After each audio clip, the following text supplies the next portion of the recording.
Hey, this is Wade Bowen, and you're listening to Texas Toast Podcast. Let's go.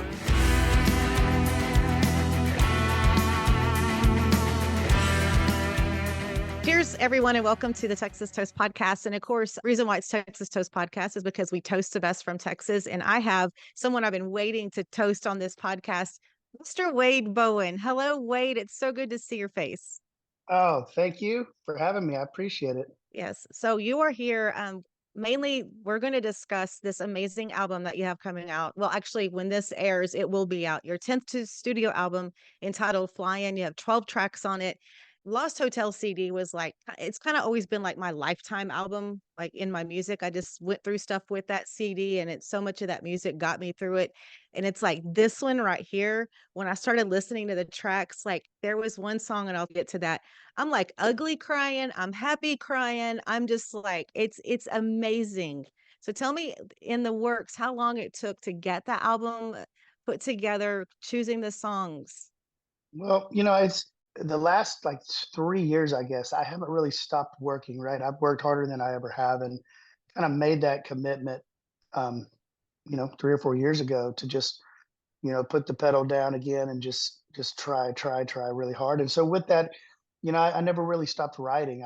I'm still writing all the time right now. And I've been asked a lot, how long did it take to make this record or get ready for it? And I really don't know because I feel like this is just a, culmination of the last 3 years of me just working crazy hard, trying to write and trying to get in the studio as much as possible and try to play as many shows as possible. And just, I think this was, I would say it took us, 4 to 5 months from the time I started actually focusing on the writing aspect of it until we got it actually finished. But it sure feels like I worked on it a lot longer than that, just because it's been a whirlwind of 3 years for me.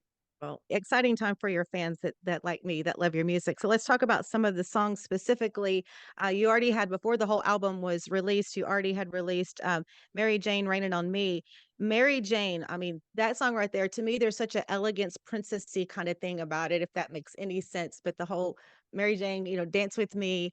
So tell me about that song. I know that's one song on the album that you didn't write. Yeah, Mary Jane to me, my buddy Chase Bryant sent me that, and just the moment I heard it, it screamed anthem to me. It screamed that one that people would sing in the shows or be a part of. Mhm. Every now and then you just hear a song that you go, man, that could be a really big part of my career for a long time, maybe forever. And for something reason about that song, it just I think it's what women want that said to them in the bars probably, and but also there's a sweetness to it. It's not just a bar song to me. It's a sweet and kind and simple way of looking at a song, and I love songs like this. I love the simplicity of some of these style songs like this that I feel like can be timeless and last forever, and I really feel that with this one. Nice one. And then "Raining on Me" is just my Wade Bowen driving fast song. I love the lyrics. I love how it's presented, the sound. It's just gonna be a go-to forever. Good. Well, I hope you're right. Yeah, I love this one. This is one of the last ones I wrote for the record. I needed something like this for the record, and so I put that pressure on myself to try to, okay, let's try to get this last little piece of the puzzle, and we got it. And I'm so happy with the way this one turned out. To me, this goes back to a lot of my Eagles influence, Mhm. um, but also, it has that kind of a almost Steve Earle rock and country thing that I love so much about recording and being in the studio. It just has us. Once again, I don't think this is a crazy overthought song. It's simple and straight ahead, but in a good way. It's in your face and it's rocking, and it's one that we've been playing every night for a really long time now, and I Mhm. can't wait for it to come up on the set list. Okay, so the one that got okay, to set this up, I'm gonna talk about Friday night next. This past Saturday, I grew up in small town Sealy, Texas, when Sealy was small. Class of 84. It was our 40-year class reunion, and I came home just so rejuvenated because it was like being with my friends that, we had all grown up together, junior high, high school, elementary school. And for some reason, when I started listening to Friday night, I just busted out crying because it was like one thing I took away from my class reunion was we still have that small town innocence, as crazy as that sounds. But the Friday night, that one right there, I love the whole intro with Troy Aikman doing the Friday night football announcing. And I don't know, that's a song that It just really touched me. Yeah, I think there's you hear a lot of these small town songs, all the time, right? But I think there's something special about this one. There's a it has a huge sound to it. It has a massive appeal to, in my opinion. Mhm. This is one that another one, Chase Bryant, my buddy sent me, and I was actually picking up my son from high school football practice when I heard this, and it immediately just made me think of him and all that he's going through right now in his life, and then immediately took me back to my memories of playing high school football and the things that I had in my hometown, and so I think this flood of memories hit me when I heard this song, and I really don't cut a whole lot of outside songs, and for Chase to send me both of these songs, it's ironic and funny that I actually cut both of them because I just don't do a whole lot of that. But these songs to me are that special. I just think they're really great songs, and having Troy Aikman as a part of this song is just a dream come true. I had his posters as a kid, and he and I have Yes. been lucky enough to become friends over the last few years. And sometimes, everybody says, "How'd you get Troy Aikman?" It's like, well, sometimes all you got to do is just ask, and not be scared of doing that. And Troy is a big fan of country music, and luckily Mhm. a fan of what I do. So having him a part of this to kind of seal this whole movie aspect, I feel like this song is a great. When you listen to it, I feel like you're watching a movie, and that's something that having Troy on there really added. Yes, that is so true, and even to the end where it's like, the drum line and the football field, the football stadium kinda sounds at the end even just wraps it up and just makes it complete. Yeah, I actually recorded those on my iPhone, in the stands, with my Sweet. with my kid. We were watching his last, game actually, and, of his freshman year, and he was playing varsity, and it was a special game for us, and I just happened to be sitting kind of close to the drum line there, and I just like, I'm gonna record a bunch of this and just see if it works, and it actually worked out great. It couldn't You hear the cheerleaders in the background and the crowd talking and yelling. That's exactly to me what Friday night in Texas football is all about. Oh, certainly, that's for sure, and then you take it kinda old school country, I love the request, "Hey, honky tonk man, play me a heartache I can dance to." What a line, the request. Tell me about that one. Oh gosh, this one, I think this is my trying to be George Strait, moments that I have every now and then. I think there's a song, every song on this record is different from the next, right? I love the Absolutely. diversity of this album. I think that's what I take the most pride in on this record versus any record I've ever done is there's an energy to it that I've never felt like I've had, and I was also a diversity that I feel like I've never had. And this one, to me, it's George Strait meets Gary Stewart. This is just your straight up country music song of what I love most about country, and it just these songs like this are timeless to me. They're fun to sing, and they never get old to hear. And I was glad it made the record.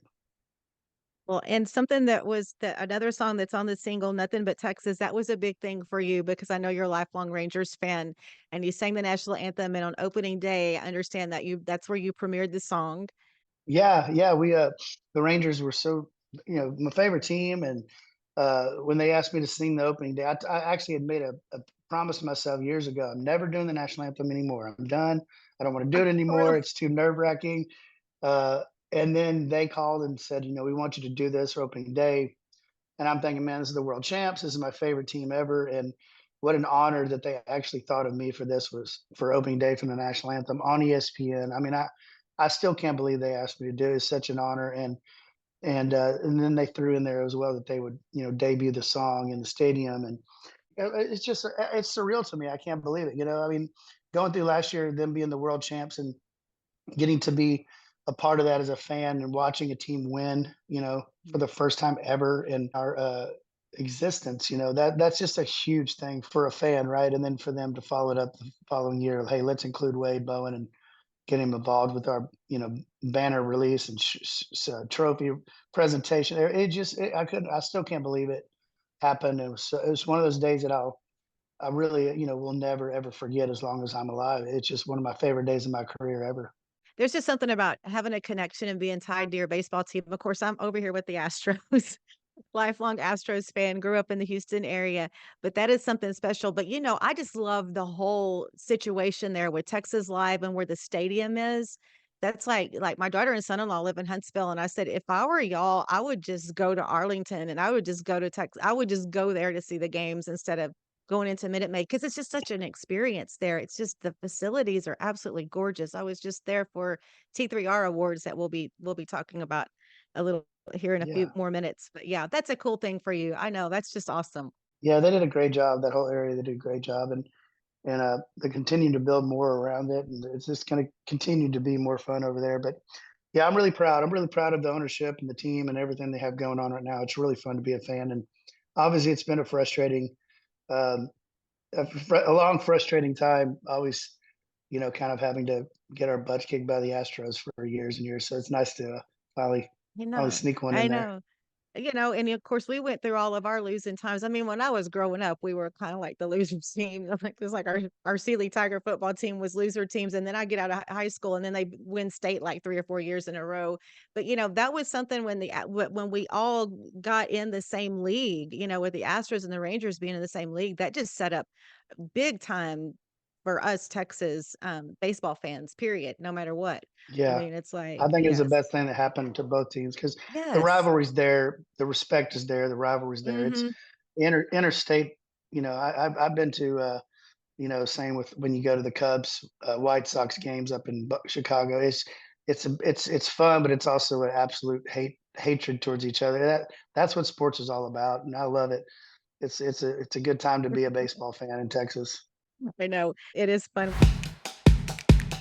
Have you ever wondered how artists like Treaty Oak Revival, Red Clay Strays, and Aaron Watson maintain the high quality and high demand for their merchandise? CH Lone Star Promo is the answer. Created in Texas to serve Texas artists, and they're currently offering 15% off on all merch orders from musicians. Visit chlonestarpromo.com to get started and tell them Texas Toast sent you.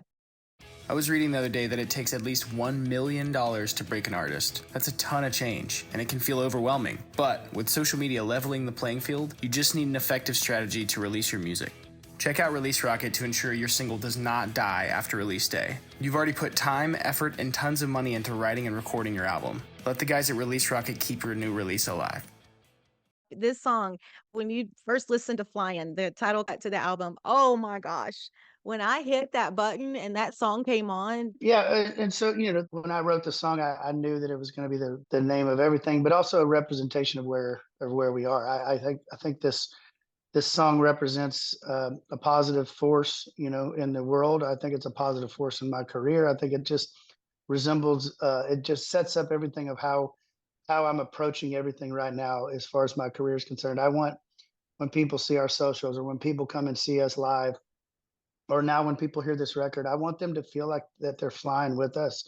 I feel like we've never had more fun playing music than I have right now. I feel like we're at the strongest point that I've ever been right now. I feel like we're writing the best songs and putting out the best songs and playing the best show, put the best show together that I've ever had. And all those things just feel like we are flying right now. And it feels so good to say that and feel that. And so I thought just the word flying itself was just a great name for the record and a great start to what people hear when they hit play on the record. yes, 100%.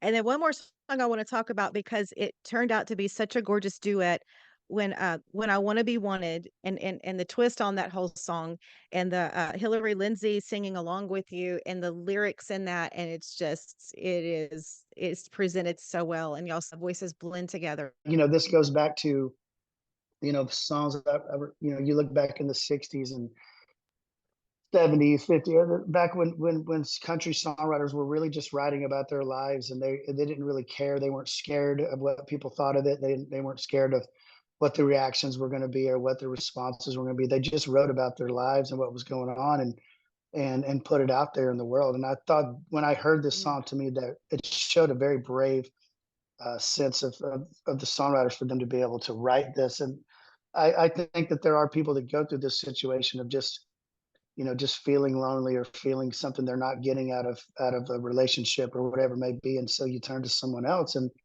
it's a real honest feeling that people have. And I thought this was just a beautiful, George and Tammy way of yes. presenting it Yes. to people and Mhm. trying to kind of throw back to that what I love most is the classic country. And to me, this was a chance to be able to do that. Oh, there's There's so many good tracks on there. Again, it's Flyin. It's out now. It's always exciting when you put new music out. And I just want to update on some of the stuff that you have going on. You've got a lot of Texas shows coming up, and I know that you are going to be at Whitewater Amphitheater with Miranda. That's going to be a big deal. 2 shows, It right? is 3 shows. Yeah, 3 shows. 3. Okay. Yeah, and yeah, well, it's going to be so much fun. I mean, there's very few friends in this business that I laugh harder around than Miranda. We have Mhm. so much fun drinking and singing and just hanging together. And one of my best friends, but at the same time, we're already talking about what songs we're going to do together and how we're going to make this fun for us. And it's going to be a really special weekend. Plus, it's in my backyard, which helps that. I mean, Miranda, anybody who follows her knows she does her famous once or twice a year float trips in New Braunfels. So she Yes. loves New Braunfels, as much as we do. So it's just going to be a beautiful weekend, and I'm so glad that this works out. Being it's hard for me to remember around her that she is as the queen and as big of a star as she really is. So at first I'm thinking, okay, 3 shows with my friend, this is going to be amazing. But then you start thinking of it in the overall perspective, and what a true honor it is that she thought of me to put me on these shows. It means a lot, not only as a friend, but as part of business. I mean, she Mm. could have put anybody on those shows, and I'm really, really thankful and blessed, and feel very grateful to be a part of it. It's going to be a fun weekend for sure. Yeah, that's awesome. I also think about when you 2 did I got a story about So Long 6th Street. That song had come out, and, there was a little boy, he was, like, in 4th grade here in Matagorda. We have a small elementary school, and I think I was emailing Tammy was sending me talking points maybe for an interview or a stage intro or something, and I said, "Oh, there's this little boy, he's gonna sing So Long 6th Street at the talent show. I'm gonna go see him. I'm go with his mama." And, so he sang this song, and I think that she said, "Send me the video." Maybe I sent it, maybe I didn't, but you came to Matagorda County and played our fair. Like, that was, like, of course, like, May-ish, and then you came, like, in the fall. And it was so funny because he was, like, on the front row and, like, I don't even know if I had told you anything, I don't think I had. It was one of those moments for this child because you called him up to the stage, you gave him, like, guitar pick, like, you took a little picture with him because he was sitting right there on that rope and he was singing every song to the top of his lungs, and that's just how you do. I love coming to your shows. You always do such a great job, and you're just so good with the crowd. Oh, thank you. That's stuff that my dad's always said. You don't get a prize for doing the right thing, right? I mean, that's what he's always told me. Boy, you're supposed to be good to people, and but it really is fun to sit on stage and watch people's reactions, especially the kids. I love the kids in the crowd. Uh, there's obviously an innocence there that you just can't believe that they're that young and actually love your music. There's it means a lot. You're used to people having beers in their hands and screaming and yelling and doing that, but when you get the kids in the crowd, I love being around kids. Kids are a huge part of my life. I love my boys. I love my kids and any kids in general. Kids are a special thing in this world, and if they come out to our shows and are part of our show, it adds Love it for it. me. It's just added bonus. I love doing it. Mhm. I love them being there and bringing them up on stage or whatever we can do to get them involved. Well, you definitely made a lifetime memory for him. He's grown up now, like, I think he's in college. And then, Tell them another I said show hello. I know, another show for me, June 1st, you're coming to Greek Brothers. That's in my backyard. Oh, good. Yeah, we love it there. Well, I love. Yes, I you've mean, been no, playing no there offense to playing the forever. show. Yeah, yeah. No offense to playing the shows or anything, but I do love eating there. It's good food. Well, I know that was and back in the days, that's where well, especially I know it was either you or Randy Rogers on an interview that said that's the one thing I knew back in the day when I was just starting out, when you're starting out, that budget isn't real big, and you knew you'd get a good meal at Greek Brothers. All the musicians always know that George's gonna get you fed over there at Greek Brothers. Yeah, which is, but we always get fed, I guess, for the most part here and there, but that's definitely one of the highlights of that place, Yes. especially back in the day when we were first starting out. Man, we couldn't wait to get there and I eat. know. It's great I'm definitely restaurant, great people. They treat us so great. We love playing there. So good to be back. yes, and plus, everybody check out your schedule because 'cause you're loaded up. You've got some really good places that you're playing. Let's talk about again, it's T3Rs, Texas Regional Radio Music Awards. They were just held. I was there. And of course, you got Male Artist of the Year, Single and Song of the Year for Lovin' Not Leaving. And you've had such a good year and rounded out the Texas country charts with Honky Tonk Roll being #1 in the tops on everything. Of course, I keep up with those charts, keep up with the Texas music, and you just keep bringing it. And it's amazing. Well, I thank you for saying all that, and we're definitely trying. I mean, I like I said, I'm working harder than I ever have um, Mhm. in my career right now. I mean, even when I was, 20 years ago, I'm working. I feel like I'm working harder now than I did then, and but it's all because I really am loving it more than I ever have. I really am loving the process. I love being a little bit older and wiser and knowing how to get things done, knowing how to write songs better. I feel like, and now producing albums on my own. I'm trying to produce some about to produce some stuff on some other artists as well. I just love where I am musically right now, and just where we are as a band and everything. It just feels really, really good. Our team, management team, and publicity team, and booking, and everything just seems to be clicking on all cylinders right now. And I don't know that I've ever really been able to say that, So it's something that feels good, and I'm smiling and having a blast, and just trying to, what do they say? I'm trying to smell the roses. Uh, Instead of, it's hard to smell it when you're running with them in your hand, right? So trying to just stop and just look around and enjoy the process, and just have a blast, because I think we're in a really good place right now, and I'm ready for the world to hear this record, and hopefully that Me too. moves us along even further. Me too. Well, I'm going to share one last story and then we'll start wrapping things up. But now that I have you on the podcast and I can tell you and share this story, but going back to when you first started, it was Brazoria County Fair. You were playing in the 5 o'clock spot, like you were the opener. This was in way back early 2000s, like you had first. I think we had just gotten your first radio single, and I started previewing your music. And I'll never forget when you came to that mic and you started singing. And I tell this story a lot. I'm like, y'all, when Wade Bowen started singing that day, like I dropped everything, my mouth. I was just like, oh my gosh. And like, oh, and then like everybody just because you know how that 5 o'clock is, everybody's just kind of running around. Everybody just started coming to the stage. And that's when it was like, that was when my Wade Bowen moment was. And I've been a fan since then.